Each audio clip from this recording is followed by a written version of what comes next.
Hey everyone, it's your favorite policy and research analyst with Mississippi Votes, Hannah Williams, and today we are going to be talking about the Constitution of 1890. This document is still the governing constitution over the state of Mississippi and probably is one of the most problematic pieces of governing documents ever produced. So let's just go straight for it. So the 1890 Constitution was written between August 12th, 1890 and November 1st and was immediately put into action on November 1st of that same year. This piece of document basically became, as I already stated, one of the most problematic pieces of governing documents that have ever been produced for a state or even on the federal government level. So what exactly did this document do? Well, Black people had already been afforded the right to vote because of the 15th Amendment to the National Constitution, which basically said that we can vote. In fact, Black folks were participating in politics so much that the Mississippi Constitutional Convention of 1868 was declared the Black and Tan Convention because of all of the Black people that were participating. The delegates, politicians, local and state level wide, had all come to participate in this constitutional convention. And actually, a constitution was created that gave a lot of protection rights to ex-slaves, but ultimately was not accepted. So what is the bad part about the 1890 Constitution? Well, for starters, it's the reason that the previous state flag bore the Confederate battle emblem symbol for so long. The second thing is that the 1890 Constitution basically legalized Jim Crow era law. Because of this, Black people and poor white people now had to pay to vote and take literary tests to prove that they were competent enough to be able to cast a ballot. Now, I don't know about you, but a person who was previously free from slavery 26 years prior might not be expected to have a lot of money. Also, these persons probably were illiterate because it was illegal for slaves to learn how to read. This disenfranchised a major voting bloc. It is no secret that once upon a time, there were more Black people in the South than white people, and they were all slaves.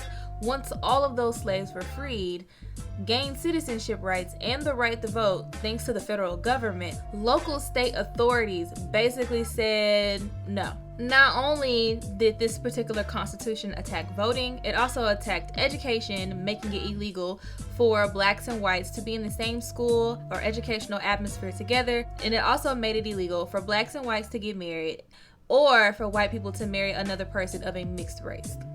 Because of these Jim Crow era laws, the state of Mississippi and other southern states as well decided to push the narrative that why do they need to vote anyway? Black people aren't even interested in politics. Black people aren't even interested in running for political office. So their votes probably don't matter, or the few that would vote are probably just wasting their time if they're voting for an opposing candidate. This narrative that Black people are not interested in politics is a narrative that has literally stuck with us almost as long as the color of our skin has. Even in 2020, collectively, the national narrative behind Black people in politics is that we don't vote because we're not interested, we're not a part of the political spectrum because we're not interested, we don't want to vote or really care about politics because we don't think it affects us, and ultimately, we're just not interested. So you're meaning to tell me that Fannie Lou Hamer, Malcolm X, Martin Luther King, Huey P. Newton, Angela Davis, Muhammad Ali, Nikki Giovanni, Tupac Shakur, Benny Thompson, Colin Powell, Condoleezza Rice, and the former president of the United States, Barack Obama, are all special, unique, isolated cases of Black people being interested in voting. And I can't even name all the other people that have literally contributed to the political spectrum and scene within the United States who are Black and brown people. So what else happened because of the Constitution of 1890? Well, it established the first disenfranchised felony clause, basically stating if you commit these crimes, your right to vote will be taken from you. The original disenfranchised felonies were burglary, bribery, theft, arson, perjury, forgery, embezzlement, bigamy, and obtaining stolen goods. In 1950, burglary was removed from the list, And in 1968, rape and murder were added to the list. As of 2020, there are 23 disenfranchising crimes, and the most recent one to be added to the list is voter fraud, which is incredibly hard to prove. These crimes were added to this list because they were thought to be the crimes that majority African American people would commit, ultimately mass incarcerating Black people and blocking their right to vote. As of 2020, however, a lot of the crimes on the list, Black people aren't really committing anymore or trying to commit. A lot of Black people commit crimes that fall under drug charges or gun charges of some sort, and neither one of those crimes are on the 23 disenfranchising crimes list, which means they can still vote. Another thing to note, those original Jim Crow era laws were not even replaced in our Constitution until 1975. 15 years after the U.S. Supreme Court basically already said these are illegal and you need to do something about them. Not only that, they directly violate the U.S. Constitution. So, as you can see, those are just some things that this Constitution has pretty much left Mississippi in the hole about. We have a whole voting block of people who don't know they can vote because of disenfranchising crimes. We have a list of crimes that aren't really relevant to the Black community anymore, or the poor white community anymore for that fact, and probably should be removed or at least reevaluated to see what even makes sense in 2020. And it is very clear to see that the Constitution of 1890 was pretty much born out of white supremacy. It has been said through the entire United States, from big media to small media, New York Times to the Clarion Ledger, that the Constitution of 1890 is extremely problematic and that the people here in Mississippi need to do something about it.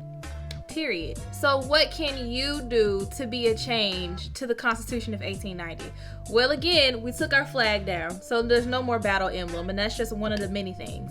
But a lot of things that need to happen is a lot of light being shed on prison reform and rights restoration, because those are the two things that are predominantly affected by this Constitution, especially rights restoration. Originally stated in the Constitution, if you were convicted of any of those 4 or 5 felonies I listed earlier, you only had to serve 2 years in prison, and then basically you were let out, and that's it. The only way for you to get your rights fully restored as a convicted felon from one of those 23 disenfranchising crimes is to be pardoned by the governor, and we all know the pardon history in Mississippi is definitely not the best. So what are some other ways that we can get involved? One, spread the news and the education around the Constitution of 1890 as a whole, because this was definitely a document that I did not read in high school in my government class.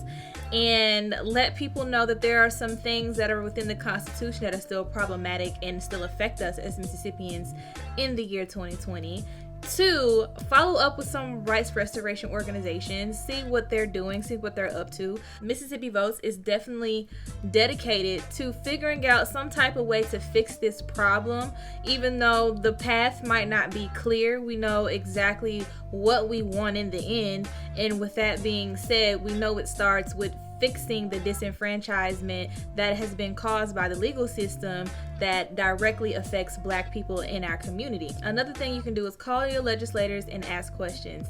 These are the people who are directly overriding laws for our state. And make sure you put a buzz in their ear about what the people of Mississippi want and what the people of Mississippi are curious about what's going to happen to. They are the direct reflection of what the people in the community want. So if a lot of us get on the phone or start writing our legislators and tell them, hey, we want to know what's happening with rights restoration, we want to know how we can fix it, we want to know how we can get involved, what is it that we need to do to be able to at least look at the disenfranchising crimes and see if they're even still relevant in the 21st century. So those are some things that you can do to directly get involved with what's happening and maybe even add some changes to the Constitution of 1890. Also, be reminded that you can keep in contact with us at MS Votes on Instagram and Twitter, and you can follow us on those two platforms as well as Facebook at Mississippi Votes. Make sure you keep up with us and see what we're doing. You can directly interact with us and ask us questions, and we can also tell you guys how to get involved with Mississippi Votes if you want to volunteer or anything like that. And I will see you guys in the next one.